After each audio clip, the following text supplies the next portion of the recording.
Hey everybody, thank you for joining me today. So today's video at first was not going to be any specific challenge. I just kind of wanted to create, and then when I was done I realized this actually goes for challenge number 3. So scrapbook, it's the True Crime Scrapcast online crop, and like I said, it's going to be for challenge 3, which is to doodle, but it's basically handwriting journaling on your project. And I'm going to be using Coco Vanilla. This is Storyteller. And I happened to find some pictures of my grandma, my mother's mother. And so I took pictures of the picture and then I printed them out to do my scrapbook page. So I still have the original photos, but it allows me to be able to do a layout of the images. And then what I'm going to do is I've taken a 1/2 inch off of 2 of the sides of the plaid paper, and that gives us a nice border of the wood grain paper. And then these are the 3x4 cutouts that I pulled out, and then I have 2 over on the side that I'm going to use as mats for the photos. And on the photos, they're actually going to be matted 3 times. So there's going to be this blue mat for the 3x4 cards to go on top of. And then the photos themselves are going to be trimmed down so that way it'll be multiple layers. Whereas the 3x4 cut aparts or the cards that I use just will have the blue. And I did wind up having to cut into a whole blue sheet to just get one more blue. I was like, really? It was just slightly off. So I just trimmed it at 3 1/4, and then I'm going to line this up at 4 1/4 and cut it. All right. And you know, every once in a while, if you guys ever get like stuck on a layout, you just don't know what you want to do, I always suggest looking for a grid layout. Grid layouts are oddly satisfying, and for the most part, they go pretty quickly. Now, I have sped this up some for the, sake of the video, but I think in all it took me like 50 some minutes. And I want to say at one point I did have to kind of stop and pause for a minute. So it really, in the long scheme, like in the long run, it didn't take that long. So once I laid it out and had all of our mats and everything done, I'm going to go ahead and ink around the plaid sheet using Speckled Egg Distress Oxide. And it was just to have a little bit of color there. These are like a darker blues and greens and stuff like that. So the Speckled Egg I thought was really a good match to kind of blend in, just to tie in like that greenish blue, It's really pretty, and it's soft. Like, it's not like a major standout color, but it takes away the white core from the paper. All right. And then once I got that paper taped up, I'm just going to get my glue ready and go ahead and lay that down, because I'm going to tell you guys, as I've said before in my videos, if you're using ATG, score tape, anything like that, if you use wet glue, it gives you just a few seconds to where you can straighten and line stuff up to make sure that it's exactly where you want it to be placed. And we're going to go ahead and keep doing our matting. So, in the coming weeks, I'm not sure. I know there's still time for a few more of the challenges, so you guys will probably be still seeing that. I love when we have our crops because it allows me to have something else to use, because sometimes you just get kind of in a rut, and you don't want your channel to be like, oh, I'm doing the same thing every single time, per se. Plus, it lacks creativity, right? We like to be challenged, and I think being able to do these challenges just keeps everything interesting. All right, so we're just making our mats. And after the photos themselves, they're pretty easy. And it's the same thing. I lay down the tape, add my little wet glue, and then lay it where I need it. And these are easier to line up. It's super quick because the cards themselves are 3x4. And we know we made it 1/4 of an inch, which gives it just a nice, subtle mat, which allows us to still be able to fit everything in the grid that we want. But it just finishes it off very nicely. And it helps to separate those, like the pattern paper and stuff like that, from the pattern paper of that plaid that we're going to be placing everything on top of. I think it's something that was needed to provide separation. So if you ever are using multiple pattern papers, things like that, if you're having trouble, it feels like it's too busy to the eye, try adding mats if you can, and it helps to break it up, which then helps relax your eyes from moving all over the place like it's seeing too much. So while I'm sitting here working on this, I have my pet tape roll, and I decided, you know what, I'm just going to do a line right across the middle, and we'll be able to have something for basically the grid to connect to, right? So then you're going to see I'm going to be playing around a little bit with placement, but eventually I'm able to line up the bottoms of my top line grid because of the film strip of the pet tape.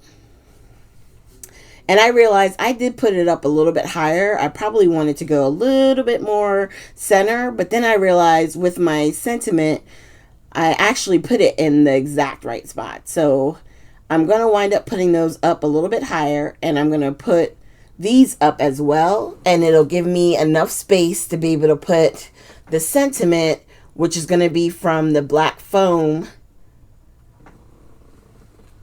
words. And I was going to do love this, but love this is on one of the cut aparts. So instead I decided to do not our story. I put that on something else. I think I put sweetheart. That's what I put. And I like that little heart that's on it. So yeah, I was like, yeah, okay, this is a good base. This is a good where to start, you know. So we're going to go ahead and lay this down.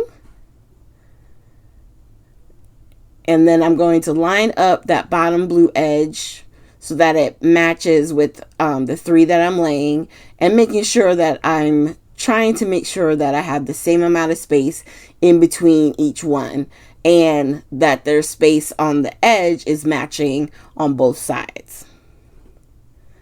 Now, a lot of times, you know, if you're very, like, you want to be very precise, then I would pull out your ruler, whether it be the Tim Holtz ruler or a T-square, something like that, to help line it up. And then I was looking for my glass blocks because once you glue some of these down, I like to make sure that they really adhere. And we could have popped some of this up if we wanted to, but I really wanted to leave this one kind of just flat, and then pop up some of the elements, you know what I mean?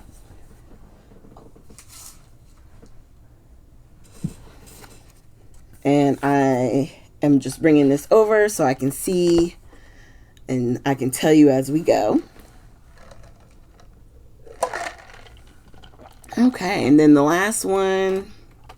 Now that one, it looked like I had put it just a little bit too high, so I was able to pull it back up and still move it or adjust it and not have it like tear any of the paper. Wet glue and the tape, life's changer, okay? Especially when it comes to your projects. I swear by it. Okay, so now we got our sweetheart. And we're going to start, I'm going to put this elements back in, and then move this stuff out of the way, and then We may pull out some of the flowers from the ephemera. So on this one, I have a lot of ephemera pieces left, and I just wanted to kind of go through and, you know, see what I had that I wanted to use, basically. And there's some butterflies, which we'll probably wind up using. I love that little banner. I like the book with the flowers coming out. And that says special to me. And I was thinking about maybe I could put a frame on top. And then I was like, nah, I definitely like the camera. And then I'm like, ooh, I can put flowers and kind of connect them. Right? And then I found this super big banner and I was like, oh, maybe I should use that. But it's just slightly not big enough. So I'm going to keep with the one if it's right on the 3x4. I'm going to put that little piece there. All right. And in watching this, I realized that little tag, I never put any glue behind it. So that's what I'm doing right now. While we're recording the video, I'm putting glue so that way my tag will stay down. I can't believe I didn't glue that piece. Okay. So, oh, and then there was these little buttons and I'm like, oh, okay, I'm going to put these buttons inside the centers of my flowers and it'll just give them a little something, something in the centers. You can also use your, the puffy stickers because there were some hearts and circles. There's a lot of different things you could put in there, but I just thought this was fun. We're using hearts and flowers. We also got some of the butterflies. And then, let's see. I was looking through. Oh, damn. This is when I decided I'm not going to do the frame thing. Yeah, it didn't need it. It really didn't. Everything that I have out is exactly what I'm going to be using. And we're going to start laying stuff down flat and then also popping up some other elements with foam. And you'll see that here in a little bit. So I grabbed this foam. I've had these foam squares forever. And I finally found them again. They were in a bag and I was like, let me use these. So we're going to put some foam behind the camera and our book with the flowers. So that way that pops up. And then I think we're also going to put some behind one of the butterflies. But here I'm just putting down those centers. And like I said, this piece we're just going to glue straight down. No popping up of that. And then on the butterfly, I am going to put one square behind it and pop it up. And then the banner, I'm going to glue straight down. But I am going to put the heart on the one corner. And then we're going to glue down the the little banner that says special to me. And then another one on one of the butterflies. Glue the heart straight down. And I'm literally just working my way across. That's one good thing about this. Is like once I had the photos and the cards down, it's just a matter of moving along and gluing all those down because really the bulk of the page is done, right? Once we laid down our 6 elements, we were done. And now we're putting down this other flower down here at the bottom.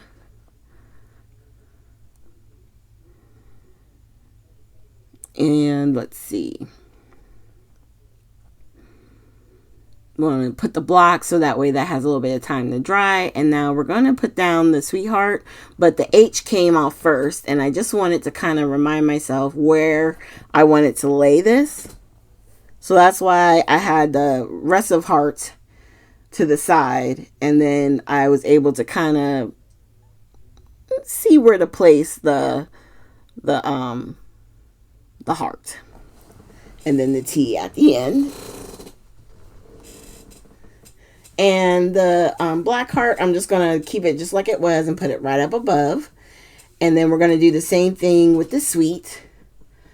Except when we put that heart down, I will put that one on top of the flowers. That's going to be right up above where sweet is. And then with this one, I'm going to tell you, if you have the Cocoa Vanilla, this collection, these letters, they feel so delicate. You almost feel like you could rip it apart. So there's a little bit of manipulation just to try and put it back kind of the way it's supposed to be. Now these butterflies, we're going to glue straight down. And then, like I said, that black heart on top. Okay. Now, in the center, I'm just trying to tell you there that I'm going to be putting my journaling. Because really, for the most part, I felt like this was it. It's all pretty done. All we have to do is splatter, call it a day. And I used fossilized amber, picket fence, and I used black soot. Those are my trifectas. Those are the ones that when I don't want to use a specific color, or I don't have the right blue or the right pink in front of me, I always grab those three because really those are like the perfect accents. Gold because, well, why not? And then the black and white, there's usually black and white in something. And then I think I do the black last because I was kind of like, should I, shouldn't I? And then I was like, who am I kidding? Really and truly, you can't not be yourself, you know? I want some black splatters. Let me put the black splatters. So I was able to do all the splattering. Once it dried, then I went back and I did my journaling. So you guys won't see the journaling part on camera, but in the final pictures, you'll see that I did right in my little journaling box. Okay, and there is our layout. Now, right at that point, I was like, I need something in the camera. So I'm going to get a puffy sticker. I mean, I have to. I was like, really? And since we had the hearts, and I had 1, 2, 3, 4, 5. Yeah, I had like 5 hearts. So I just put a heart in the center of the camera, a little bit of glue, and put the heart down. And that's it. So thank you guys so much for joining me today. I hope you guys enjoyed this. I'm telling you, I always forget about them, but there's nothing like the grid. I really do enjoy making a grid layout. It's something that could be quick and easy and simple, but it still packs a little, like a nice size bang for your buck, you know? So, again, if you have any comments, leave them down below. And if this is your first time being with me, please consider hitting that subscribe button and the thumbs up if you can. Thank you guys so much, and I'll see you with our next video.